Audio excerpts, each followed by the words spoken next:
दोस्तों आज की खबर सुनकर के आपको अमेरिकी राष्ट्रपति ट्रंप पर हंसी आ सकती है, क्योंकि ट्रंप ने हजारों कोशिशें कर ली हैं भारत और रूस के बीच रिश्ते खराब करने की। इसके बावजूद भी रिश्ते खराब नहीं हो रहे और इन्हीं में लिया गया बड़ा फैसला ये था कि ईरान में मौजूद चाबहार पोर्ट के भारत एक्सेस को पूरी तरीके से खत्म कर दिया गया, ताकि भारत रूस के साथ डायरेक्ट व्यापार न कर पाए। लेकिन रूस है कि मान नहीं रहा और रूस ने भारत के लिए एक सीक्रेट गेट खोल दिया है, जिससे अमेरिका चाहकर के भी भारत या फिर रूस पर किसी भी तरीके का प्रतिबंध नहीं लगा सकता और भारत से रूस अब पेट्रोकेमिकल के साथ साथ इलेक्ट्रॉनिक्स और कुछ हथियार भी खरीदने वाला है। दूसरी खबर भारत के डिफेंस से है, जहां पर भारत की तरफ से तैयार किया गया मिलिट्री टैंक जोरावर को अब नई पावर्स मिलने वाली हैं। लास्ट अपडेट भारत और ब्राजील से सामने निकल के आ रही है, जहां पर हथियारों के बदले हथियारों की डील भारत करने वाला है ब्राजील से। जानते हैं आज की इस वीडियो में सारी इंपॉर्टेंट अपडेट डिटेल्स में। यदि आपको हमारा काम पसंद आए, वीडियो को लाइक, चैनल को सब्सक्राइब जरूर कीजिएगा,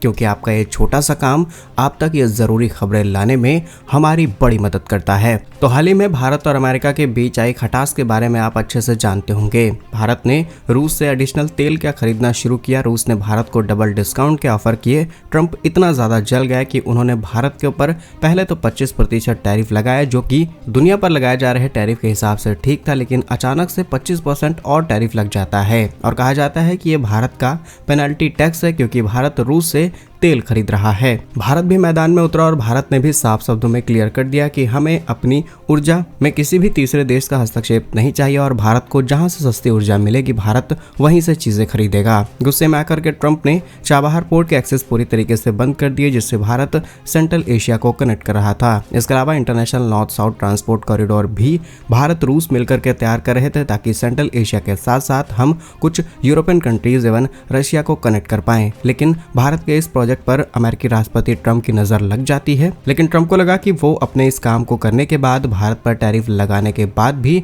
भारत को बर्बाद कर देंगे। लेकिन रूस है कि दोस्ती तोड़ने का नाम नहीं ले रहा और रूस ने भारत के लिए एक और सीक्रेट गेट खोल दिया है, जिसमें अभी तक भारत रूस से तेल खरीद रहा, लेकिन अब रूस भी भारत से कई चीजें खरीदने जा रहा है। इसमें ऑटोमोबाइल, हेलीकॉप्टर्स, पेट्रोकेमिकल से लेकर के तमाम चीजें शामिल होंगी। तो रिसेंटली रिपोर्ट्स के मुताबिक रूस के ततारास्तान क्षेत्र में भारत को आर्थिक सहयोग के लिए एक सीक्रेट गेट मिल चुका है। ये इन्विटेशन खुद रूस की तरफ से भारत को दिया गया है, जिसमें भारतीय व्यापारों के लिए रूसी व्यापार में एंट्री, इन्वेस्टमेंट और पार्टनरशिप के रास्ते पूरी तरीके से खोले जा चुके हैं। ये बात आप अच्छे से जानते होंगे कि आज रूस और यूक्रेन के बीच जो चल रहा युद्ध है, इससे डेफिनेटली रूस को कई सारे प्रतिबंध झेलने पड़ रहे हैं। लेकिन इसके बावजूद भी भारत के लिए आर्थिक निवेश के रास्ते खोलना एक बड़ी डील बन जाती है। अगर इस डील के 3 इंपॉर्टेंट पॉइंट्स आपको बताएं तो पहला पॉइंट ये है, ततारास्तान ने भारतीय कंपनियों को ऑटोमोबाइल, हेलीकॉप्टर, जहाज, पेट्रोकेमिकल, इलेक्ट्रॉनिक्स, फार्मा, आईटी और हाईटेक क्षेत्रों में व्यापार और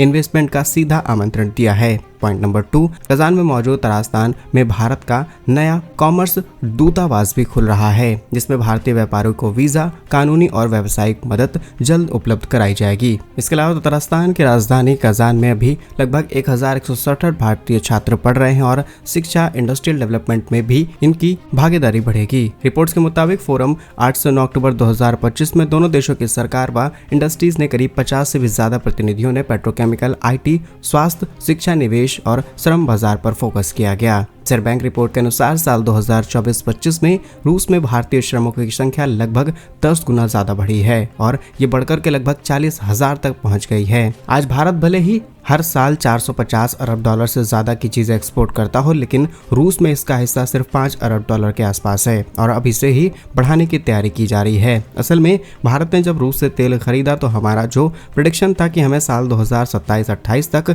लगभग 50 से 60 अरब डॉलर ट्रेड बढ़ाना है दोनों देशों के बीच, वो अचानक से बढ़ गया। लेकिन इसमें भारत की खरीद ज्यादा थी, रूस की खरीद कम। ऐसे में ट्रेड डेफिशिएंसी होने की वजह से भारत को नुकसान हो रहा था और सबसे बड़ी बात कि हम लोकल करेंसीज का इस्तेमाल नहीं कर पा रहे थे। लेकिन जब इन्वेस्टमेंट बढ़ जाएगी, दोनों देशों के बीच व्यापार लगभग बराबर की स्थिति में पहुंच जाएगा, तब लोकल करेंसीज का इस्तेमाल भी खास हो जाएगा और फिर डॉलर को भी साइड किया जा सकता है। और रही बात किस रास्ते से व्यापार किया जाएगा, तो यही सबसे बड़ी खासियत है। असल में आज के समय अगर रूस के साथ आपको व्यापार पार करना है तो आपको रेड सी से होकर के जाना पड़ेगा, नहीं तो international north south transport corridor था, यानी कि सेंट्रल एशिया से होते हुए चाबहार पोर्ट से आप सीधे भारत तक आ सकते थे। लेकिन चाबहार पोर्ट के रास्ते बंद हो चुके हैं तो रेड सी ही एक ऑप्शन बचता है। लेकिन अब एक और प्रोजेक्ट जिसकी शुरुआत कई साल पहले की गई थी, दैट इज EMC यानी कि ईस्टर्न मैरीटाइम कॉरिडोर। ये एक प्रोजेक्ट है जो कि चेन्नई से व्लादिवोस्तोक पूर्वी समुद्री गलियारा है और इससे भारत और रूस के बीच कनेक्टिविटी बढ़ेगी। ये प्रोजेक्ट लगभग 10,300 किलोमीटर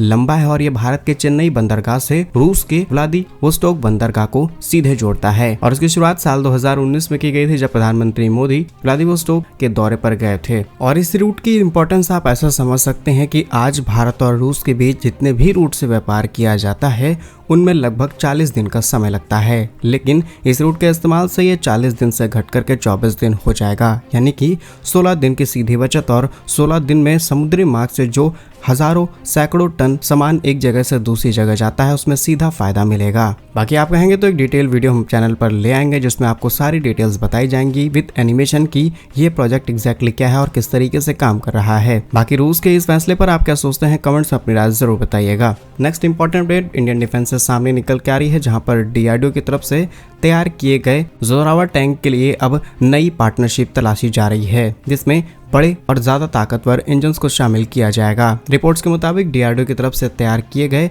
इस टैंक के लिए स्वदेशी कंपनियों को 800 horse power automatic transmission system वाले इंजन्स की आपूर्ति करनी है और इसके लिए RFI यानी कि रिक्वेस्ट फॉर इंफॉर्मेशन जारी किया गया है। अब इस डील में आपको बहुत कुछ खास देखने को नहीं मिल रहा होगा, लेकिन यही इसकी सबसे बड़ी खासियत है कि भारत ने अपने इस हथियार के अंदर स्वदेशी इंजन को लगाने की बात कही है। भारत चाहता तो किसी और देश से, जैसे कि जर्मनी से हमने इंजन खरीदे थे, इसके अलावा स्पेन जैसे देशों से हम इंजन खरीद करके सीधे इसमें पावर दे सकते थे, जैसा कि हमने तेजस में किया। लेकिन उद्देश्य यही है कि मेड इन इंडिया के साथ इसे पावर पैक बनाया जाए और चीन जैसे पहाड़ी क्षेत्रों में हम आसानी से इसे तैनात करते हुए अपनी सीमाओं को और ज्यादा सुरक्षित कर पाएं। अगर भारत की तरफ से तैयार किए गए जोरावर टैंक की छोटी सी डिटेल्स आपको बताएं तो जोरावर लाइट टैंक DRDO और भारत की L&T के साथ मिलकर के तैयार किया गया है। इसका वजन लगभग 25 टन बताया जाता है और इसे विशेष तौर पर हिमालयी इलाकों जैसे कि लद्दाख और अरुणाचल में तैनाती के लिए ही डिजाइन किया गया है। इनिशियली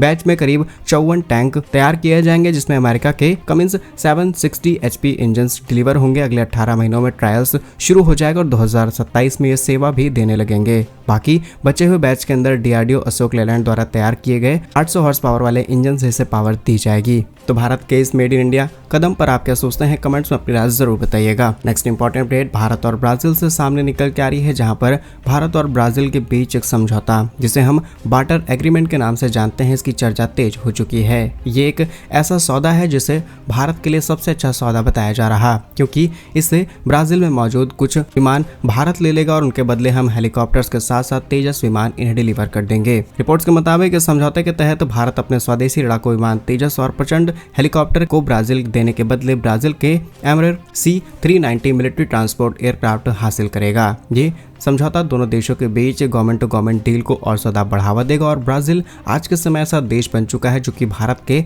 हर एक मुद्दे पर भारत के साथ खड़ा है। अगर इस रिपोर्ट की छोटी सी डिटेल्स आपको बताएं तो भारत को बहुत सारे एग्रीमेंट्स और पेपर से बच जाना होगा, सीधे हथियारों की डील हथियारों के बदले हो जाती है और इस तरीके की डील बहुत कम देखने को मिलती है। बाकी क्या सोचते हैं आप इन सभी खबरों पर, कमेंट्स अपनी राय जरूर बताइएगा। भारत के ऐसे ही वीडियोस पाने के लिए वीडियो को लाइक, चैनल को सब्सक्राइब जरूर कीजिए। वंदे मातरम, भारत माता की जय।